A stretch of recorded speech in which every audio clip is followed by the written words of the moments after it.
Hi Larry, it's Mike with 3G. Wanted to come over to 1908 Cascade and show you the layout of the garage so we can figure out exactly what approach we're going to take on the actual size we're going to build.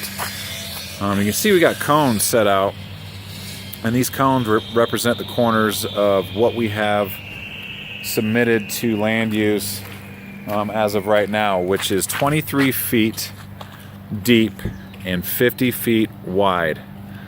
Those first set of cones are set back 10 feet, and that's what they're requesting, 10 feet. So that's what I'm going to show you first, is what it looks like basically if we wanted to just go with it right now as far as the plan that we've drawn, or not the plan that we've drawn, but basically the footprint that we have figured, and based on what they're requesting for setbacks, this is what it would look like. So we have 10 feet from here to here. That's what they're requesting. I originally actually had it at 5 feet, but they sent back and kind of shot us down and said we have to go 10 feet, and we could do a variance, which is it's a bit of a gamble. Not a huge risk because it's not incredibly expensive to do. I think it's like $250 for a variance for the application, and then whatever time it takes for them to figure it out. With them, you never really know. And I'll walk you over to the side here, and you can see from the back of the garage to your lot is we have figured 5 feet, and the cone down there obviously is the same. So what we want to look at is how much room we have in between the garage and the main dwelling, and what you're going to lose if you decide to go this route. So from this cone, which would be the front left corner of the garage, or it would be the southwest corner of the garage, and right here is 15 feet. Actually, 15 feet and some change. So all those parking lots that you have right there would more than likely have to, well, they would have to go, Larry, because you have to have enough room to swing into the garage, assuming that you're going to use this as the entry to the garage, which I would assume that that's probably the case. I don't know for sure, but so I'll walk over to the other corner.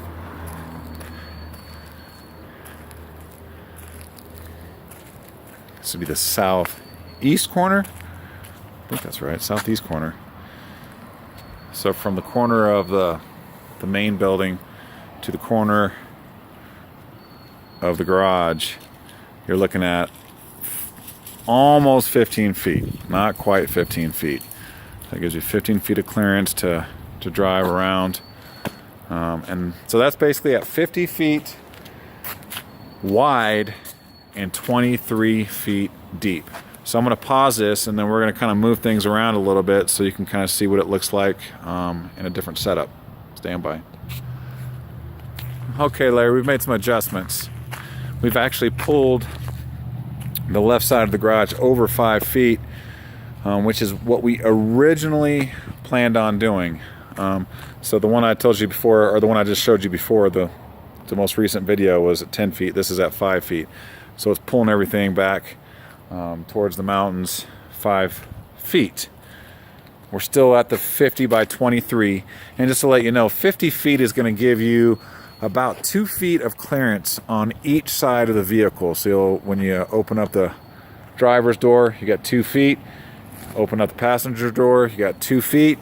And then you have all your partitions, or all your partition walls in between that 50 feet. So that's kind of tight, but it will definitely work. So if you look at like a parking, what did we figure these parking? We're 8 feet, right, Brad?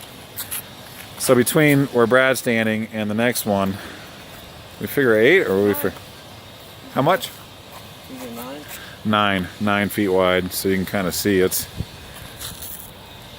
a different scenario, because you can just open the door and there's no one parked there. You don't have to worry about it.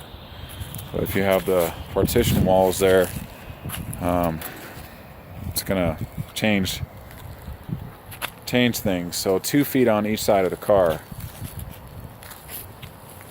which will give you 12 feet. 8-foot garage door, 2 feet on each side, and then you have the walls on top of that. So that's how we kind of arrived at the 50 feet. So it's a little tight. The 23 feet deep is actually pretty decent size. I think we could probably shrink it if need be to about footprint, probably about 21 feet. It would probably be about where we would want to keep it, no smaller than that. So potentially we could push everything back an additional 2 feet from what you're seeing right now. So we go back over here, and with sliding everything back 5 feet towards the mountains there, now we're dealing with about 18 feet and change. Definitely a little nicer to be able to have some clearance there. So 23 by 50 with our original 5-foot setback from the rear corner of the lot, or rear setback of the lot. The lot line is what I'm trying to say, Larry. Sorry.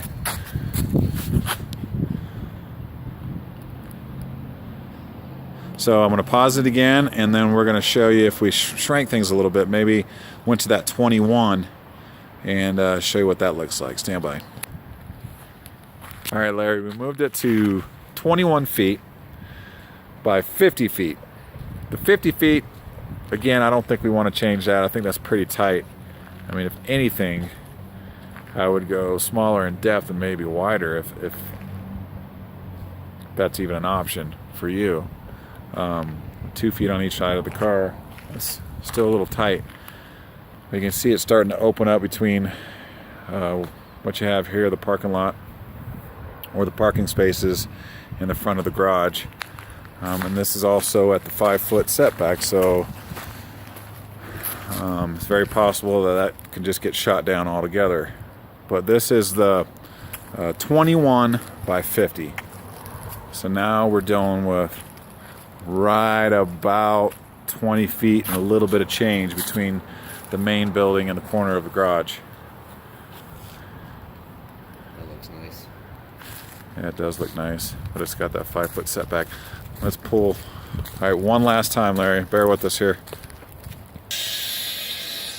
All right, Larry, same size, different setbacks. We got the 10-foot setback, so everything got pushed over a little bit. You got your dumpster over there. I mean, that could be a nice little place to put the dumpster, maybe even like a little covered area or something. How much is that now, Brad? 17? I'm sorry, 17? Yeah. 17. So now we're dealing with 17 from the cone to the corner.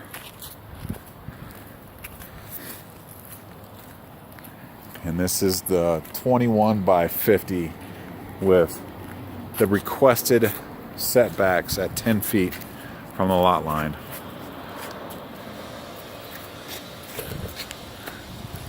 Kind of give you a different perspective on this here. That cone is the corner. Let's see how that would look here.